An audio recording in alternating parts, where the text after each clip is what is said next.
Welcome all to more upcoming mods for Fallout 4. Kicking things off, we have a pretty cool one. This is going to be called Don't Call Me Gambler. This is aiming to give Fallout 4 its own card game. Obviously, Fallout New Vegas did have Caravan as well as The Witcher 3, something that is oftentimes compared to Fallout 4 does have Gwent. Gwent actually got its own standalone game, and I think even Skyrim now is getting its own standalone card game. It's like the new fad for different game companies to do. Regardless, what this mod is aiming to do is, again, create a card game for Fallout 4. This image doesn't give us too much. The mod author was intentionally vague on the details. This is actually a relatively old image being posted back in May, but only a week ago he did mention he is still doing work on the mod and he's hoping to have some more details in the coming weeks. Regardless, I think there's a lot of promise. There's definitely a lot of potential for this to be a very cool mod, even as just something to kind of do to pass some time in game. Maybe if there's an aspect or to have this implemented into like sim settlements or just the settlement mode in general, you could play against some of your different settlers. I think that'd be really cool. As far as actual mod details go, the only thing he really says is, again, it's going to be inspired by Gwent from The Witcher as well as Caravan from New Vegas. So I imagine it'll be a pretty fun card game, probably something to do, maybe lose or win some caps, and all around just, again, a great way to kill time.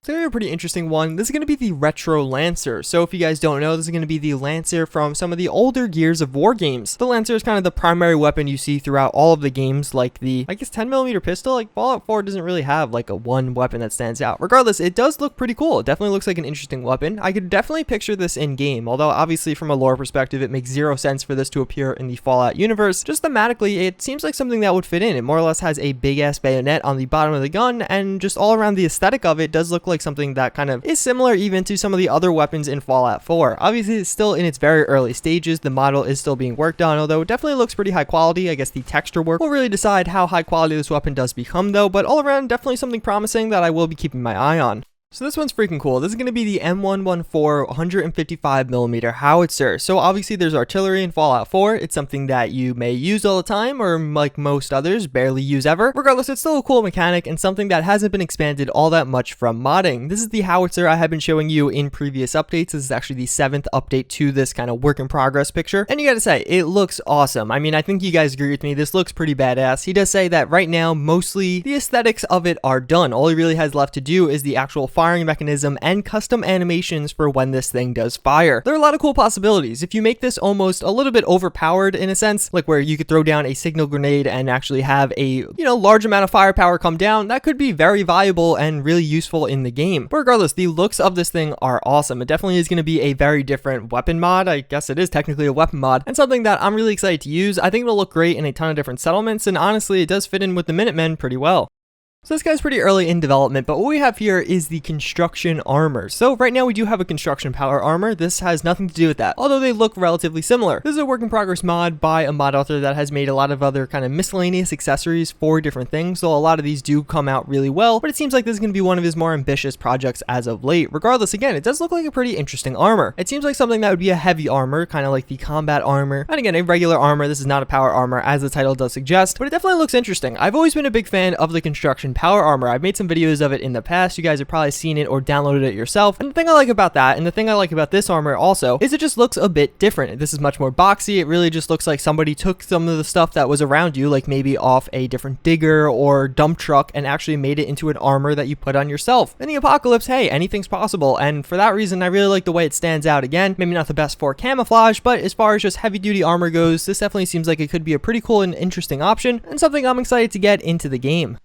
So we got a pretty big update to the Wattz Laser rifle, or just the Wattz Laser. This looks absolutely phenomenal. I just want to start off by saying that this is a mod by DEADPOol 2099. It's currently a work in progress, and this update is bringing us the textures, as well as even some images of some variants of the weapon that we have yet to see. So starting things off, obviously we do have some images of the textured kind of reload animation. More or less the little part there is going to flip down and you'll take out the little fusion cell. It looks really cool. Then we do have some images of the different pistols, and just all around some of the different attachments and modifications you will be able to put on and do to this weapon. The pistols definitely look really promising. Then moving on, we have some more kind of rifled versions and even a AR styled sights that do come with the gun, and they look pretty good. Again, the gun in general looks really cool. You can see some of the different foldable stocks. I think all of these look really good. Obviously, there's a few different attachments you do have here. I think all of them fit the gun really well. Obviously, this is some really top-notch texturing work. This is kind of just blowing me out of the water as how good it does look. Then moving on, we actually have some of the different texture variants that will be available with this gun. First and foremost, it is the civilian variant. This one looks pretty cool. I really like how this has a very clearly labeled Wattz on the side of it. And it definitely seems like it's going to be a brighter and more kind of noticeable color, not something that blends in as well, which I guess is pretty appropriate for a civilian weapon. And honestly, one thing I like is it just kind of looks not super weird. A lot of times different guns have a ton of texture options, and there's always that one that you're like, hey, I really don't like that. This is definitely a different texture. It's using some loud colors. Red and white are typically not colors you find on different weapons, but I still really like the way it looks, and I think it is a usable paint job that honestly a lot of people will probably enjoy using. Then last but not least, we do have the prototype paint, which is going to be like the classic Wattz 2000 as it did appear in previous Fallout games. This does look really good. I definitely like the look of this one. I think it might be my favorite out of the bunch. It's just in my eyes kind of the way the weapon was supposed to be used, and it's honestly how a lot of the other Wattz mods for Fallout 4 do look right now. I also didn't mention at the beginning, but the first paint job we did see was the military paint. He also does mention that he's working on kind of an ammo counter similar to the one that is on the cross plas rail. He's actually taking inspiration and maybe even using part of the cross plas rail, which I think will be really cool. I think that is a really well done ammo counter, and this gun having that, well, that would really put it on the next level. So that's pretty much going to wrap it up for this episode. Let me know in the comments down below, out of all the mods I did show you, what are your favorite? You can find links to everything I did show you down below as well, so you check them out. A lot of hard work is put into some of these different mods, so kind of endorsing the mods or subscribing to the author's YouTube channel always does give them a big hand. But yeah, that's it. So hope to see you guys all next time. Later.